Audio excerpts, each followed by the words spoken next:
Let's mic आज का अखबार। लेट्स माइक आज का अखबार में आपका स्वागत है। यहाँ हम बात करते हैं दुनिया के बड़े अखबारों के एडिटोरियल ओपिनियंस की। शुरुआत करेंगे ब्रिटेन के मशहूर अखबार द गार्डियन से, जिसके संपादकीय का शीर्षक है the emerging climate frontiers, why pacts are not enough. अखबार ने लिखा है कि ये पूरी तरह से साफ हो गया है कि केवल कागजी समझौतों से इस तपती धरती को नहीं बचाया जा सकता। दुनिया भर में इस साल रिकॉर्ड तोड़ गर्मी पड़ी है, जिसने सरकारों के दावों की पोल खोल दी है। द गार्डियन का मानना है कि अब समय आ गया है जब अमीर देशों को केवल कार्बन क्रेडिट खरीदने की बजाय अपनी औद्योगिक आदतों में बदलाव करें, वरना आने वाली पीढ़ियां हमें कभी माफ नहीं करेंगी। अमेरिका के अखबार न्यूयॉर्क टाइम्स ने अपने एडिटोरियल पेज पर आर्टिफिशियल इंटेलिजेंस और मानव रोजगार के बदलते रिश्तों पर एक लेख प्रकाशित किया है, जिसका शीर्षक है the AI workforce redefining labour in 2026। इसमें कहा गया है कि पिछले 3 वर्षों में टेक्नोलॉजी ने जितनी तेजी से छलांग लगाई है, उसने इंसानी कामगारों के सामने एक बड़ा संकट खड़ा कर दिया है। अखबार का तर्क है कि हमें आर्टिफिशियल इंटेलिजेंस को एक दुश्मन के तौर पर देखने की बजाय एक सहयोगी के रूप में देखना होगा। लेकिन इसके लिए सरकारों को शिक्षा और स्किल डेवलपमेंट के ढांचे में बड़े और क्रांतिकारी बदलाव तुरंत लागू करने होंगे, ताकि बड़े पैमाने पर होने वाली बेरोजगारी को रोका जा सके। अमेरिका के ही दूसरे बड़े अखबार वॉशिंगटन पोस्ट ने आज जियोपॉलिटिक्स और ग्लोबल ट्रेड पर अपनी राय रखी है। इसके संपादकीय का शीर्षक है the fragile networks reshaping global supply chains. Red Sea और प्रशांत क्षेत्र में चल रहे ताज़ा तनाव के आर्थिक असर का विश्लेषण करते हुए वॉशिंगटन पोस्ट का कहना है कि आज कोई भी देश आत्मनिर्भर होने का दावा नहीं कर सकता, क्योंकि ग्लोबल सप्लाई चेन काफी नाजुक दौर से गुजर रही है। अगर दुनिया के शक्तिशाली देशों ने अपने राजनीतिक मतभेदों को किनारे रखकर व्यापारिक मार्गों को सुरक्षित नहीं बनाया, तो आने वाले समय में महंगाई का एक ऐसा दौर आ सकता है जो गरीब और विकासशील देशों की कमर तोड़ देगा। कतर के अल जजीरा ने मिडिल ईस्ट और ग्लोबल डिप्लोमेसी पर काफी बेबाक टिप्पणी की है। इसके एडिटोरियल का शीर्षक है silence and suffering, the humanitarian crisis that world chooses to ignore. Al Jazeera ने दुनिया के शक्तिशाली देशों के दोहरे रवैये पर सवाल उठाते हुए लिखा है कि जहां कुछ संघर्षों पर पूरी दुनिया एकजुट हो जाती है, वहीं कुछ क्षेत्रों में चल रहे मानवीय संकटों को पूरी तरह से नजरअंदाज कर दिया जाता है।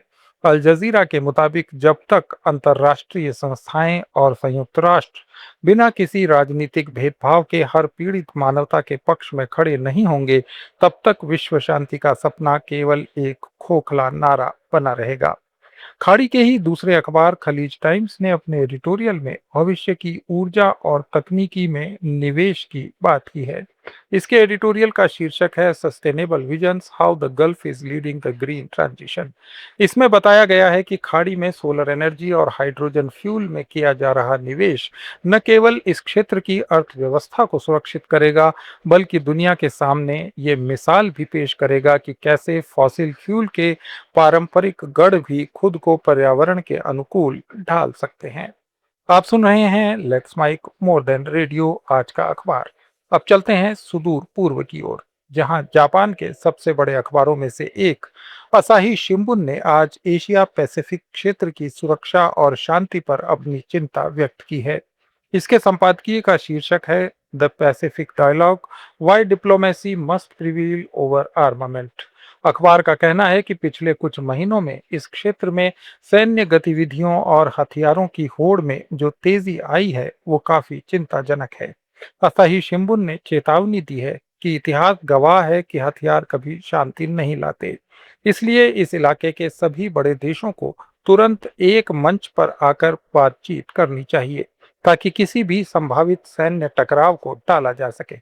और अब बात पड़ोस की। पाकिस्तान के अंग्रेजी अखबार डॉन ने आज के अपने एडिटोरियल में पाकिस्तान की आर्थिक स्थिति और राजनीतिक स्थिरता के अंतर संबंधों पर बात की है।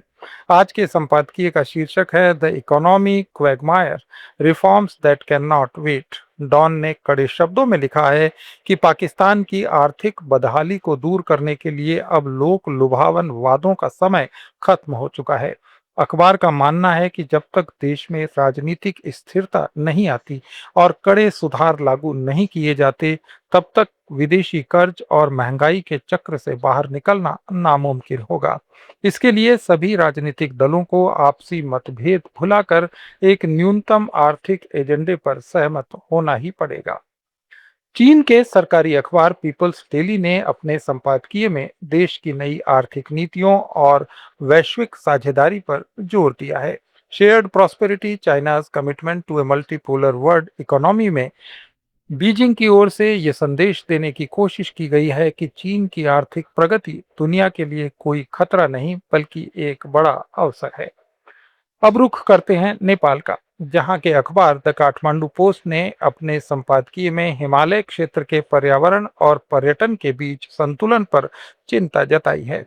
संपादकीय का शीर्षक है the fragile Himalayas, balancing tourism and ecological survival. अखबार लिखता है कि नेपाल के लिए पर्यटन अर्थव्यवस्था की रीढ़ है, लेकिन अनियंत्रित कंस्ट्रक्शन और कचरे के ढेर ने पहाड़ों के अस्तित्व को खतरे में डाल दिया है। अखबार ने नेपाल सरकार से अपील की है कि वो सख्त नीतियां बनाए ताकि हिमालय की वादियों को पर्यटकों के लिए खुला रखने के साथ साथ यहाँ के बेहद नाजुक इकोसिस्टम की रक्षा भी की जा सके। श्रीलंका के अखबार द डेली मिरर ने देश के आंतरिक सुधारों और कर्ज के संकट से उबरने की प्रक्रिया पर संपादकीय लिखा है। The asset management crisis sustaining the economic momentum में डेली मिरर का कहना है कि पिछले संकटों से सबक लेते हुए श्रीलंका ने आर्थिक सुधारों की दिशा में कदम तो बढ़ाए हैं, लेकिन आम जनता पर इसका बोझ काफी भारी है। सरकार को आर्थिक विकास के साथ एक मजबूत सामाजिक सुरक्षा तंत्र भी बनाना होगा ताकि समाज के सबसे कमजोर तबके को इस बदलाव की प्रक्रिया में भूखा न सोना पड़े। जर्मनी के मशहूर अखबार सुडाइचे ज़िटिंग में यूरोपियन यूनियन की एकता और प्रवासियों के मुद्दे पर अपनी राय रखी है। इसके संपादकीय का शीर्षक है the test of solidarity, Europe's collective response to migration. इस अखबार का मानना है कि आज प्रवासियों का मुद्दा यूरोप के लिए एक बड़ी राजनीतिक चुनौती बना हुआ है। अखबार के अनुसार कोई भी एक देश अकेले इस समस्या का हल नहीं निकाल सकता और यूरोपीय संघ को अपनी सीमाओं की सुरक्षा करने के साथ मानवीय मूल्यों की रक्षा के लिए एक समान और न्यायसंगत नीति बनानी होगी। इटली के प्रमुख अखबार कोरियरे डेला सेरा ने अपने एडिटोरियल में भूमध्य सागरीय क्षेत्र की सुरक्षा और क्लाइमेट चेंज के दोहरे संकट पर ध्यान खींचा है। The heating Mediterranean, a climate and security collective challenge. इस शीर्षक से लिखे संपादकीय में अखबार का कहना है कि मेडिटेरेनियन का तापमान तेजी से बढ़ रहा है, जिससे न केवल समुद्री जीवन खतरे में है बल्कि तटीय शहरों पर भी बाढ़ का खतरा मंडरा रहा है।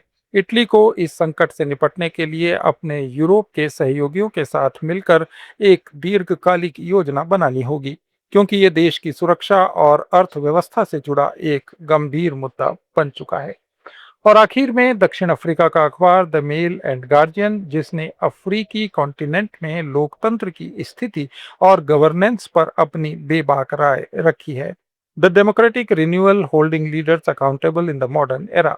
इस शीर्षक से संपादकीय में अखबार ने लिखा है कि अफ्रीका के कई देशों में जनता अब पुराने ढर्रे की पॉलिटिक्स से ऊब चुकी है और वो पारदर्शिता चाहती है।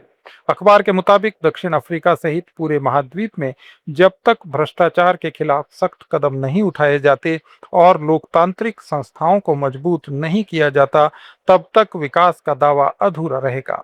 आज का अखबार में आज इतना ही। कल फिर इसी समय पर सुनिए दुनिया के अखबारों की राय। आप इसे रेडियो पर सुनने के लिए लेट्स माइक ऐप भी डाउनलोड कर सकते हैं। जुड़े रहिए लेट्स माइक के साथ। आप सुन रहे थे let's mic more than radio. Follow कीजिए हमें हमारे सोशल मीडिया प्लेटफॉर्म्स पर। It's time for news. It's time for more than radio. Presenting the first radio news app, Let's Mic. Let's Mic, a news-based app on your phone where you get to watch and listen news, talk shows, interviews, radio show podcasts. On Let's Mike, you get all relevant information of TV, print, radio, podcast, and digital. Let's Mike talks about every segment of life.